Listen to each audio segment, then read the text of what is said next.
Hello students, today's worksheet is worksheet number 85 for class 9th subject English. This worksheet is based on integrated writing practice. So let's start it. Writing practice 1, descriptive paragraph 100 to 120 words.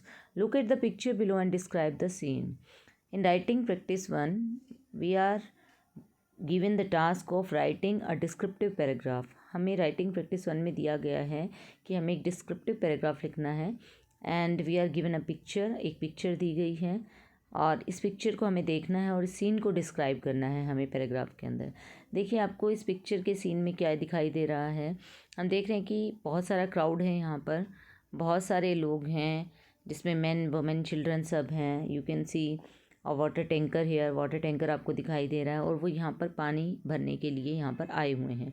Picture हमें describe कर रहा है। It means कि ये एक ऐसे area की picture है जहाँ पर प्रॉपर वाटर सप्लाई नहीं है और उन्हें पानी के लिए जो कि बहुत ही ज़रूरत की चीज़ है जिसके बिना जीवन संभव नहीं है, उसको लेने के लिए उन्हें जो है लाइन में लगकर घंटों इंतज़ार करना पड़ रहा है और किस तरीके से वो एक दूसरे को पुश कर रहे हैं और they are waiting for their turn, किस तरीके से इंतज़ार कर रहे हैं अपनी टर्न आने का कि कब उनको पानी मिलेगा।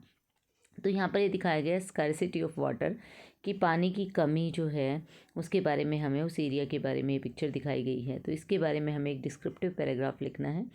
आगे बढ़ते हैं। आगे हमें दिया गया है राइटिंग प्रैक्टिस 2।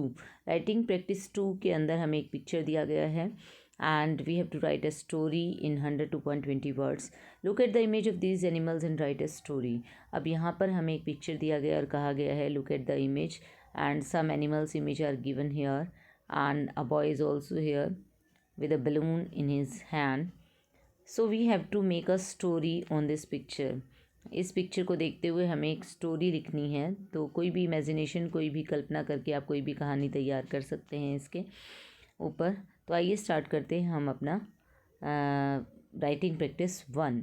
राइटिंग प्रैक्टिस 1 जो है हमारा, सबसे पहले दिया गया डिस्क्रिप्टिव पैराग्राफ, जो पिक्चर मैंने आपको दिखा दी है वो पिक्चर है स्कैरसिटी ऑफ वाटर के बारे में, कि पानी की कमी के ऊपर ये जो है डिस्क्रिप्टिव पैराग्राफ हमें लिखना है क्योंकि पिक्चर के अंदर यही दिखाया गया है। तो देखिए डिस्क्रिप्टिव पिक्चर पैराग्राफ में हमें कहा गया इस पिक्चर को ही डिस्क्राइब करना है, तो हम उसी तरीके से इस पैराग्राफ को लिखेंगे। यहाँ से आप हेल्प ले सकते हैं। स्टार्ट करते हैं। The above scene presents the locality with the scarcity of water. देखिए ऊपर दिया गया सीन हमें दिखाता है ऐसी लोकेलिटी के बारे में, ऐसी जगह के बारे में बता रहा है जहाँ पर पानी की बहुत ज़्यादा कमी है। People are standing in queue and waiting for their turn to take water from the water tanker.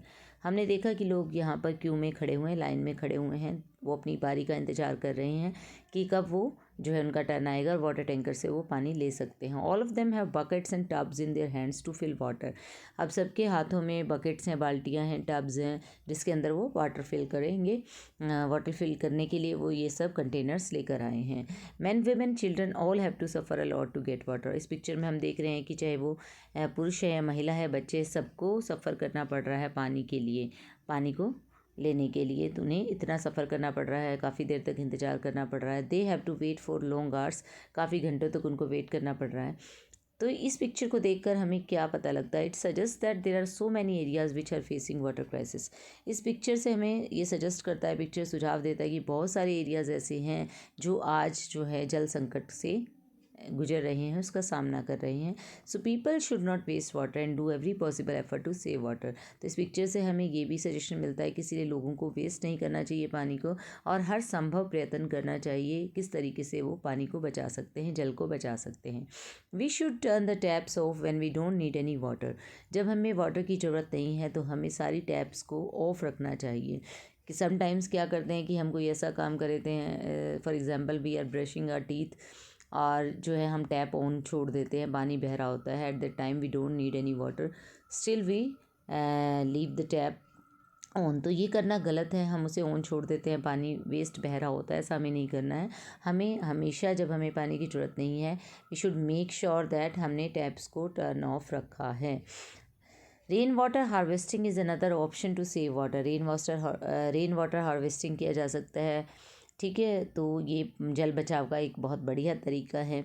We should use kitchen waste water for gardening. अब किचन में जो हम वाटर यूज़ कर रहे हैं जो वेस्ट हो रहा है उसको हमें स्टोर करके हमें गार्डनिंग में हम यूज़ कर सकते हैं, प्लांट्स को दे सकते हैं। जैसे अगर हम वेजिटेबल्स वॉश कर रहे हैं, फ्रूट्स वॉश कर रहे हैं, तो ऐसा जो भी पानी है उसको हम गार्डनिंग में यूज़ कर सकते हैं। We should wash dishes by storing water in containers instead of washing them under running taps. तो देखिए हम जब डिशेज़ यानी कि जब भी हम यूटेंसिल्स जो भी बर्तन धोते हैं, उन बर्तनों को हमें रनिंग टैप के नीचे धोने की बजाय हमें स्टोर करके वाटर को उसमें धोना चाहिए, ताकि हम वाटर को सेव कर सकें। अगर हम रनिंग टैप में धोते हैं तो बहुत ज़्यादा पानी उसमें वेस्ट होता है। We should save water to check this problem. और ये जो प्रॉब्लम स्कैरसिटी ऑफ वाटर की प्रॉब्लम दिखाई गई है, ये सिर्फ पानी को बचाकर ही सॉल्व की जा सकती है, इसलिए हम सबको पानी को बचाना चाहिए। तो ये है आपका डिस्क्रिप्टिव पैराग्राफ। तो इस तरीके से आप ये लिख सकते हैं। आप चाहे तो अपने थॉट्स को भी इसमें ऐड कर सकते हैं। नेक्स्ट हम राइटिंग टास्क 2 पर आते हैं। हमें दिया गया स्टोरी राइटिंग, जिसमें हमें एक पिक्चर दिखाई गई थी। एक जंगल की पिक्चर थी जिसमें कुछ एनिमल्स थे और एक लड़का था वहाँ पर। तो हमने उस पर बेस्ड एक यहाँ पर स्टोरी जो है फ्रेम की है। आप चाहें तो अपनी इमेजिनेशन से कोई और स्टोरी भी लिख सकते हैं। तो यहाँ पर हमने स्टोरी को टाइटल दिया है वैल्यू ऑफ टाइम टेबल, कि टाइम टेबल का क्या वैल्यू होता है। Once upon a time there was a jungle. एक बार की बात एक जंगल था। There lived many animals like lion, fox, elephants, monkey, bear, owl, tiger and zebra. बहुत सारे जानवर वहाँ पर रहते थे, जैसे कि शेर, लोमड़ी, एलिफेंट, मंकीज़, भालू, उल्लू, टाइगर, जीब्रा, ये सब एनिमल्स रहते थे। They always kept fighting with each other. हमेशा एक दूसरे से लड़ते रहते थे। One day school going boy visited the jungle. He saw that all animals were fighting. एक बार क्या हुआ, स्कूल जाने वाला एक लड़का था जो है वो एक बार जंगल से गुजरा, जंगल गया, और वहाँ पर जाने के बाद, फॉरेस्ट में जाने के बाद उसको पता लगा कि देखा कि उसने सभी एनिमल्स झगड़ रहे हैं। He called a meeting of all animals and asked them why they kept fighting. उसने एक सभा बुलाई सभी जानवरों की, उनसे पूछा कि क्यों लड़ते रहते थे वो। The fox told the whole story that everyone wanted to rest and enjoy food without any toil, so they kept fighting over food, water and other things. तो जो फॉक्स थी उसने कहानी बताई पूरी की पूरी कि हर कोई चाहता है कि वो आराम करे, बस कोई काम ना करे और उसको आराम से वो खाना एंजॉय करे बिना किसी मेहनत के। इसीलिए वो एक दूसरे से लड़ते हैं, कभी खाने पर लड़ते हैं, कभी पानी पर, कभी दूसरी चीज़ों पर। The boy understood the matter. लड़के को सारी कहानी समझ आ गई and decided to solve the matter. और उसने सोचा कि समस्या का वो समाधान करेगा। He told them to choose someone among them as their leader. उसने कहा उनको, जानवरों को, कि अपने एक लीडर को चुन लें, अपना एक नेता चुन लें आपस में मिलकर। All agreed to choose fox as their leader. सभी सहमत हो गए कि वो फॉक्स को ही अपना नेता चुनेंगे। He told fox to prepare a time table for animals. लड़के ने फॉक्स को कहा सभी एनिमल्स का एक टाइम टेबल तैयार करो। He told him to assign work to each animal. यहाँ पर एनिमल होगा बेटा, एनिमल्स नहीं होगा, तो यहाँ पर आपको करेक्ट करना है, ईच एनिमल होगा, तो एस नहीं लगाना है। तो उसने कहा कि सभी एनिमल्स को एक टाइम टेबल तैयार करें उनका, और हर एक एनिमल को, प्रत्येक एनिमल को एक उसकी स्ट्रेंथ के अकॉर्डिंग, जो भी उनकी स्ट्रेंथ है, तो एज़ पर देयर स्ट्रेंथ हमने यहाँ पर लिखा है, तो हम यहाँ पर एनिमल्स ही रखेंगे, लेकिन ईच एनिमल की जगह हम ऑल एनिमल्स कर देंगे यहाँ पर। तो ये आपको जो है यहाँ पर एनिमल्स ही रखना है, एस लगाना है। यहाँ पर ईच की जगह आप ऑल कर लेंगे, क्योंकि आगे का सेंटेंस जो है ऑल के अकॉर्डिंग फ्रेम किया गया है।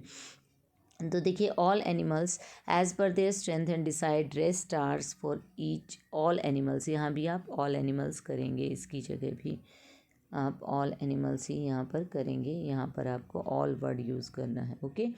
तो उसको कहा कि वो सभी एनिमल्स के उनकी स्ट्रेंथ्स के अकॉर्डिंग जो है उनका टाइम टेबल तैयार करे, उनको काम दे जो भी उनकी स्ट्रेंथ है, और उनकी रेस्ट आवर्स भी डिसाइड करे सभी एनिमल्स के, कि वो किस समय पर आराम करेंगे, किस समय पर वो काम करेंगे। The owl was given the duty of security. जो आउल था उसको सिक्योरिटी की ड्यूटी दी गई। The duty of food arrangement was given to tigers and elephants. इस तरीके से टाइगर्स और एलिफेंट्स को फूड अरेंजमेंट की ड्यूटी दी गई। In this way all animals got different duties and got busy.